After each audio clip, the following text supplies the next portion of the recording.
इस वक्त हमारे साथ मौजूद हैं वफाकी वजीर मनसूबाबंदी सरबरा NCOC असद उमर साहब। फोर्थ वेव आने वाली है और बड़ी डेवलपमेंट्स काफ़ी इस वक्त हो रही हैं जिन पर हमने बात करनी है। असद उमर साहब, thank you very much for joining us. दो तीन मैटर्स हैं, एक तो ज़ाहिर है कोरोना है, आप स्पेशली शोज़ में आपसे उस पर बात होती है, लेकिन फैटफ का मसला भी है, इकॉनमी रिलेटेड बात भी हो रही है, बजट सेशन चल रहा है, तो बहुत सारा कुछ है आज आपसे बात करने के लिए। तो मैं ज़रा सबसे पहले कोरोना का ही आपसे पूछता हूँ कि ये जो फोर्थ वेव आ रही है इसमें क्या इकदामात हुकूमत कर रही है, कितनी डेंजर हो सकती है? क्योंकि हमें याद है जब फर्स्ट वेव आई तो सेकंड पे किसी का बिलीव नहीं था, सेकंड आई तो थर्ड पे नहीं था। एक तो ये, दूसरी चीज ये है कि इसको काउंटर करने के लिए गवर्नमेंट की स्ट्रैटेजी जो है वो इस वक्त क्या है?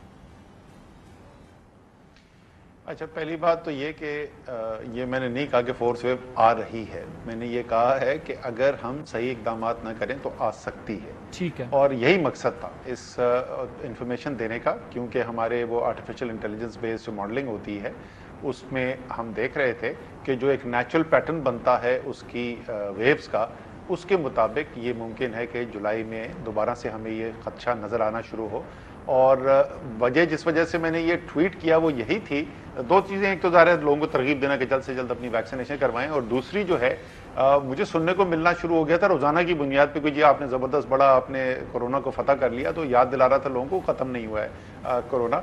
आप अभी हमारे ही खित्ते में करीब करीब अगर दो ममालिक को देखें तो बांग्लादेश के अंदर उन्होंने 8 जून को लॉकडाउन ख़त्म किया, और जैसे ही लॉकडाउन ख़त्म किया तो केसेस उनके तेज़ी से बढ़ना शुरू हो गए, और कल की जो है वो कोई 5000 से ज़्यादा एक दिन के अंदर केस हो चुके थे, और बांग्लादेश की आबादी हमसे 30% कम है। इसी तरीके से अफगानिस्तान में जब से कोरोना शुरू हुआ है सबसे ज़्यादा केसेस इस वक्त हो रहे हैं, बड़ी तेज़ी से बढ़ रहे हैं।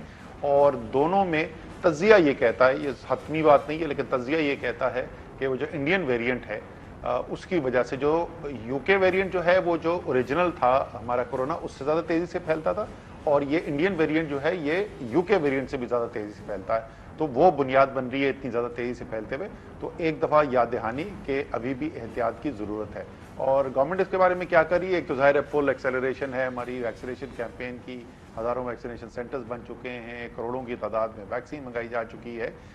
दूसरा जो है, जो SOPs हैं हम आहिस्ता आहिस्ता उसमें नरमी कर रहे हैं, लेकिन जो बंदिश होगी उस बंदिश को अच्छे तरीके से जमीन के ऊपर उसके ऊपर अमल दरामद किया जाए, ये इस वक्त हमारा खुसूसी। सर, जो वैक्सीनेशन की डोज थी सेकंड वो थी पहले 21 डेज का टाइम था ना, अब इसको 6 वीक्स पे क्यों कर दिया गया? अगर वी हैव इनफ वैक्सीन और जो है वो हम इसको क्यों बढ़ा रहे हैं? और कुछ जगहों पे ज़ाहिर है ये भी हुआ कि लोगों को वैक्सीन अवेलेबल नहीं हुई कुछ शहरों में।